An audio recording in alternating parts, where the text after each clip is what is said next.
kepada seluruh rakyat Indonesia yang pada akhirnya menyaksikan ceramah saya ini. Mari bersangka baik. Bapak yang tidak memilih Prabowo, jangan seolah-olah Indonesia sudah mau kiamat. Sangka baik, sangka baik. Anjuran Ketua Majelis Ulama kita tadi menyampaikan, mari jadikan masjid, musola, rumah-rumah ibadah, majelis zikir, majelis taklim, majelis pengajian, galakkan doa bersama agar negara Republik Indonesia selalu diridai oleh Allah Subhanahu wa taala. Agar doa ini cepat terkabul, tidak cukup hanya berdoa, tapi harus berikhtiar. Ikhtiar diutamakan dan sangat diutamakan adalah para politisi, para pejabat yang diberi Allah amanah untuk mengelola negara Republik Indonesia ini. Amanah itu harus Anda tunaikan. Kalau Anda bohong kepada satu orang, hanya gampang berdoa, bertobatnya, datangi rumahnya minta maaf. Tapi kalau Anda berbohong satu Republik Indonesia, di padang mahsyar nanti cari semua pembayar pajak yang ada di Indonesia, Anda harus minta maaf kepadanya.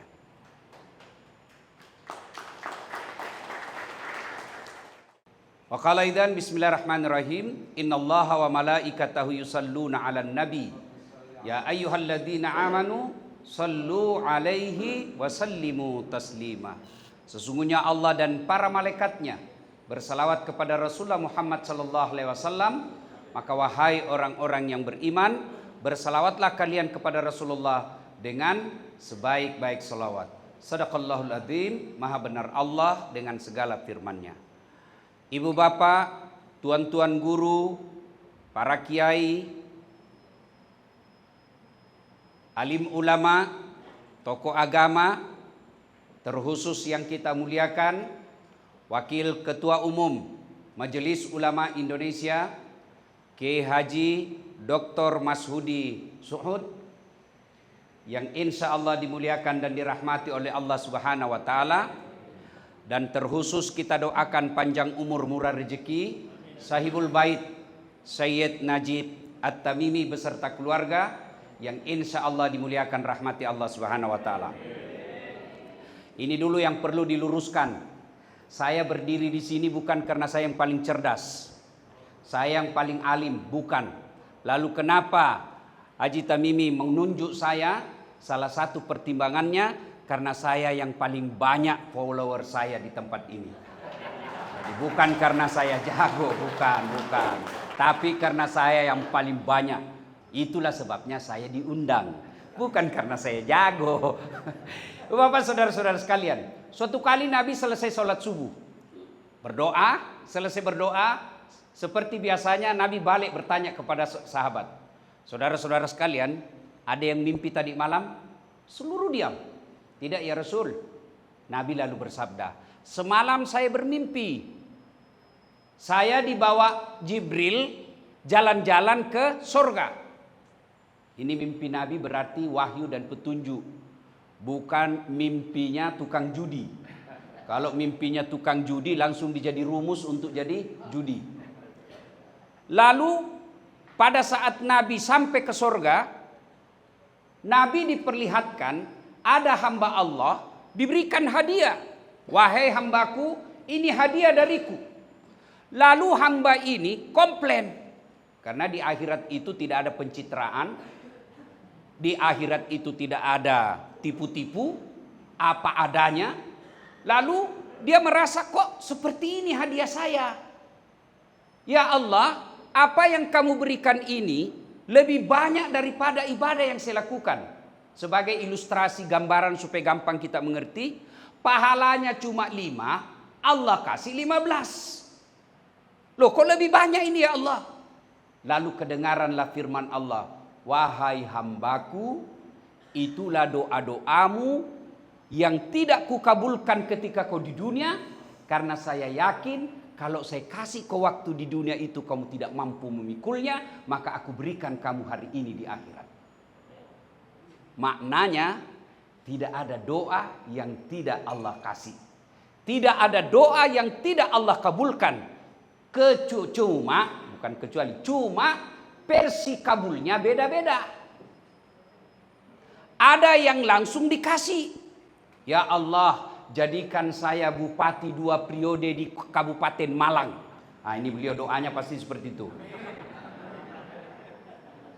Allah kasih di dunia langsung. Ada juga Allah kasih dalam bentuk yang lain. Tamat SMA, saya kan daftar dokter. Kan gagal akabri kena ceper. Bapak kok ketawa, saya ceper Pak. Lalu saya daftar lagi fakultas kedokteran. Saya ikut bimbingan tes privat 1 bulan. Saya sholat tahajud bermalam-malam. Ibu bapak saya doakan. Saya nasar kalau lulus saya puasa. Begitu keluar pengumuman, tidak ada namaku. Saya protes kepada Allah. Ya Allah, kenapa kau tidak jadikan saya dokter? Kau tidak rugi jadi Tuhan kalau saya jadi dokter. Allah tidak kabulkan. Saya lulus di Sospol. Kau dulu daftar IPC namanya Pak. 2 IPA, 1 Sospol. Sosial politik. Saya daftar komunikasi. Saya lulus di komunikasi. Kenapa ya saya tidak lulus? Saya tahu jawabannya. Pulang kuliah, terjadi tabrakan di Jalan Perintis Kemerdekaan Makassar. Berceceran darah di aspal. Saya turun tolong. Dia yang tabrakan, saya yang pingsan. Kenapa? Oh, saya tidak bisa lihat darah sampai sekarang. Saya lihat aja di WhatsApp itu kalau ada berdarah, rasanya langsung pening. Seolah-olah Allah ingin berkata kepada saya, Das'ad, bagaimana kau jadi dokter, kau tidak bisa lihat darah. Saya lulus jadi ustadz. Teman saya yang lulus waktu itu tugas di Kepulauan Aru. Beberapa saat yang lalu sebelum lebaran, saya telepon, "Woi Pak Dokter, kau pulang lebaran?" "Tidak." "Boh, rugi-rugimu itu. Jauh-jauh cari nafkah tidak pulang sama keluargamu." "Mahal tiket Ustadz.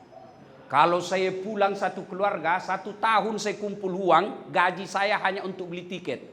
Dalam hati saya, alhamdulillah untung saya tidak jadi dokter. Saya jadi ustadz, tidak pernah pusing soal tiket. Kemana-mana gratis. Siapa yang bayarkan tiket saya hari ini? Haji Tamimi. Coba kalau saya jadi dokter waktu itu, mungkin saya tidak sampai di tempat ini. Coba kalau saya jadi dokter pada saat itu, saya tidak ceramah di depan presiden nasihatin. Saya tidak gaspol di depan Kapolri, barangkali Kapolri yang cari saya. Alhamdulillah Allah berikan dalam bentuk yang lain. Jadi itulah sebabnya doa terus. Versi pertama, apa yang diminta Allah kasih sesuai maunya. Yang kedua, Allah kabulkan dalam bentuk yang berbeda. Yang ketiga, Allah tunda sampai kita mampu. Nabi Zakaria meminta anak pada usianya 21 tahun. Ya Allah, berikan saya keturunan. Usia berapa baru Allah kabulkan? 90 tahun. 21 ke 90 tahun. Berapa tahun itu Pak? Berapa? Biar kita kiai kampung jangan juga salah-salah menghitung Pak. Berapa? Berapa? 69. Itu Nabi Pak. 69 tahun baru dikabulkan. Ini politisi mau berdoa bulan ini, mau dikabulkan bulan depan, padahal dia tukang bohong. Gimana ceritanya? Itu Nabi bos. Maka ketika kita berdoa, Allah tidak kabulkan, oh ditunggu sampai mampu. Ini sakwa sangka hilangkan. Doa sangka baik. Kalau Allah tidak kasih hari ini, oh berarti Allah tunggu. Saya siap menerimanya. 2013 yang lalu, saya ikut Pilwali Makassar. 10 pasang calon Pak. Sejarah perjalanan Pilwali Indonesia, Makassar mencatat rekor 10 pasang calon. Menang Ustadz. Kalah Ustadz? Tidak. Cuma yang menang lebih banyak suaranya. Saya tidak mau bilang kalah Pak. Belum tentu dia hebat dari saya. cuma lebih banyak suaranya. Andai saja saya jadi wali kota pada saat itu, saya selalu hormat, Pak. Siap Pak Kapolres, siap Pak Kapolda, siap Pak Jaksa. Takut diperiksa, Pak. Sekarang saya nasihati mereka. Ibu bapak saudara-saudara sekalian yang saya hormati. Nah, berikutnya kita ingat firman Allah. Fa isa sa'alaka ibadi anni fa inni qarib ujibu da'watad da'i isa da'an. Apabila kurang lebih, apabila hambaku bertanya kepadamu Muhammad tentang aku, sampaikan sesungguhnya aku sangat dekat kepadanya. Ini yang perlu catatan, garis merah, bold, cetak miring, tebal, kasih tanda kutip. Aku mengabulkan doanya orang-orang yang berdoa apabila dia berdoa. Dengar redaksi kalimatnya. Aku mengabulkan doanya orang-orang yang berdoa apabila dia berdoa. Berarti ayat ini sesungguhnya memberikan pengetahuan ada orang mengangkat kedua belah tangannya, mengucapkan amin, menengadah ke atas langit. Dia kira dirinya berdoa padahal tidak. Kenapa? Dia berdoa tidak sesuai dengan yang diajarkan oleh Rasulullah Muhammad sallallahu alaihi wasallam. Itulah sehingga kita belajar ada disebut kitab adabud doa, adab dalam berdoa. Kalau adab ini kita lakukan, itu ibaratnya jalur tol, cepat sampai. Sunnah. Lakukan berpahala, tidak dilakukanlah tidaklah mengapa. Tapi saya memberikan ilustrasi dari Surabaya ke Malang lewat jalan biasa sampai tidak? Sampai tidak? Sampai. Tapi lawas, lama kata orang Banjar. Tapi kalau lewat tol, sampai tidak? Sampai. Cepat dan tepat. Berdoa sesuai dengan sunnah, jalur tol. Berdoa tidak sesuai sunnah, sampai juga, tapi macet. Silakan pilih. Maka dianjurkan berdoa, pertama sangka baik. Jangan bersangka buruk. Tidak ada kebahagiaan orang yang ada dalam hatinya sangka buruk. Pernah dengar cerita Pak, orang berkeluarga, 5 tahun tidak punya anak. Tahun ke-6 dia ke ahli kandungan. Diperiksa. Alhamdulillah ibu sudah terlambat 2 bulan. Senanglah ini ibu. Dia telepon suaminya. Pak, alhamdulillah saya sudah terlambat 2 bulan.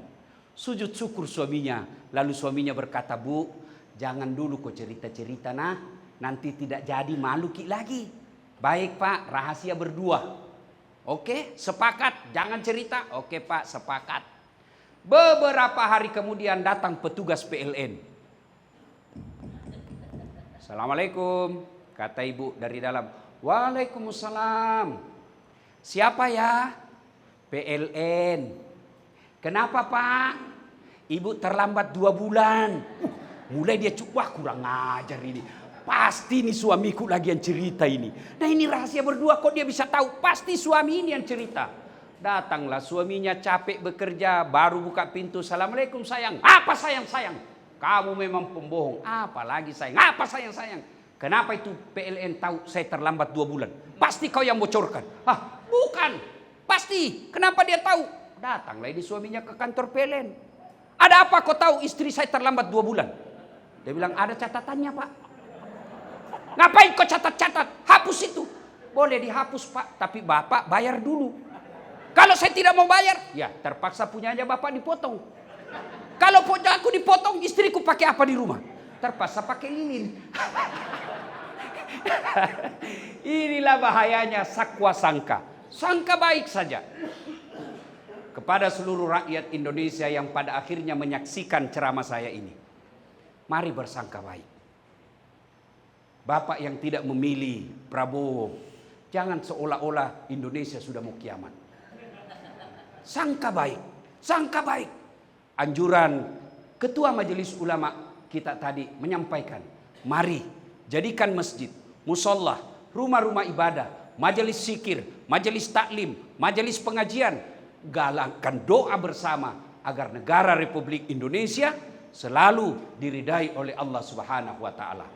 Agar doa ini cepat terkabul, tidak cukup hanya berdoa, tapi harus berikhtiar. Ikhtiar diutamakan dan sangat diutamakan adalah para politisi, para pejabat yang diberi Allah amanah untuk mengelola negara Republik Indonesia ini. Amanah itu harus Anda tunaikan. Kalau Anda bohong kepada satu orang, hanya gampang berdoa, bertobatnya, datangi rumahnya minta maaf. Tapi kalau Anda berbohong satu Republik Indonesia, di padang mahsyar nanti cari semua pembayar pajak yang ada di Indonesia, Anda harus minta maaf kepadanya.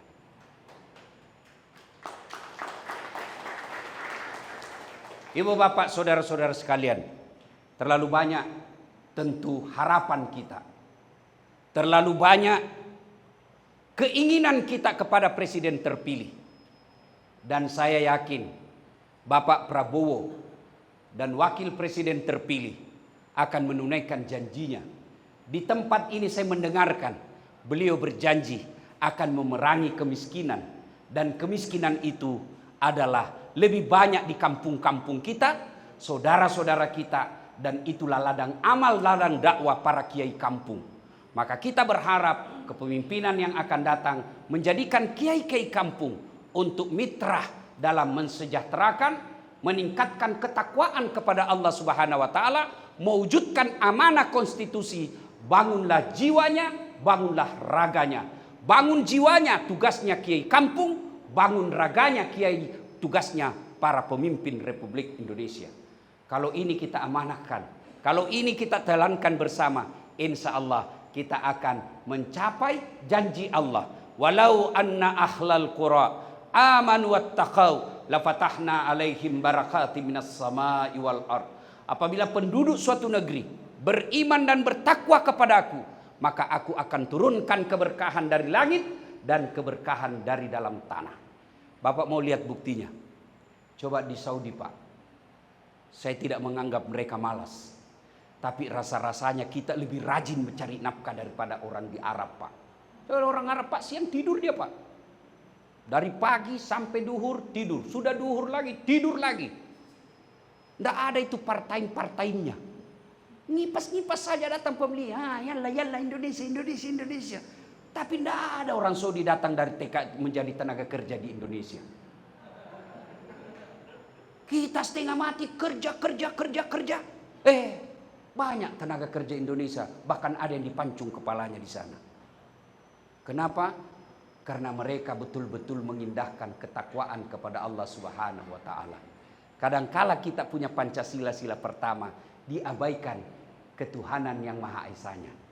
Mudah-mudahan acara ini menggugah kita semua untuk kembali mengamalkan sila pertama, ketuhanan yang Maha Esa, dan kita awali di tempat ini musyawarah berdoa bersama kiai kampung seluruh Indonesia. Bapak Ibu saudara-saudara sekalian, sebelum saya akhiri, saya ingin menyampaikan terima kasih sedalam-dalamnya kepada 3 calon presiden Republik Indonesia. Bapak Anies Rashid Baswedan, Bapak Prabowo, kemudian Bapak Ganjar. Terima kasih yang sebesar-besarnya telah mengajari kami, rakyat Indonesia, untuk berdemokrasi.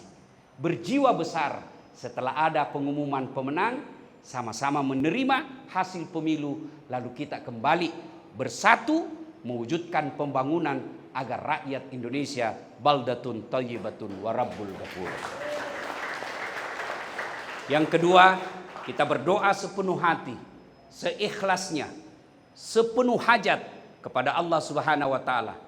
Semoga Bapak Prabowo dan wakil presiden terpilih Allah berikan hidayah, kekuatan, kemampuan untuk istiqamah dalam janji-janji politik, dan kita rakyat Indonesia bersatu padu mewujudkan keinginan ini. Tidak ada lagi 01, tidak ada lagi 02, tidak ada lagi 03, yang ada adalah sila ketiga, persatuan Indonesia. Dan yang terakhir, terima kasih setinggi-tingginya kepada Syed Najib Tamimi yang telah mengumpulkan kita di tempat ini. Saya pikir-pikir, apa yang mau dicapai? Kalau beliau mau senang-senang tidak mau ngurusin bangsa, sudah pengusaha, rumah enak begini, ada usaha yang jalan, anak-anak sudah pada jadi, tapi punya kepedulian. Sehingga kita diundang. Dan saya yakin dihitung jari rumah pengusaha yang selalu didatangi puluhan bahkan ratusan kiai. Dan didatangi kiai itu insya Allah bawa berkah. Dan orang baik sesungguhnya bukan yang jitatnya hitam gara-gara sholat tapi tidak ada yang senang. Bukan yang bagus tahajudnya tapi seluruh komplek tidak mencintainya. Tapi siapa di antara kita yang baik, kata Nabi, khairun nas anfa'uhum linnas. Sebaik-baik manusia di antara kalian adalah yang paling banyak manfaatnya. Semoga Pak Tuan Haji Najib Tamimi masuk di antara golongan ini. Terima kasih, lebih dan kurangnya mohon dimaafkan. Usikum wa nafsi bitaqwallah, fastabikul khairat. Assalamualaikum warahmatullahi wabarakatuh.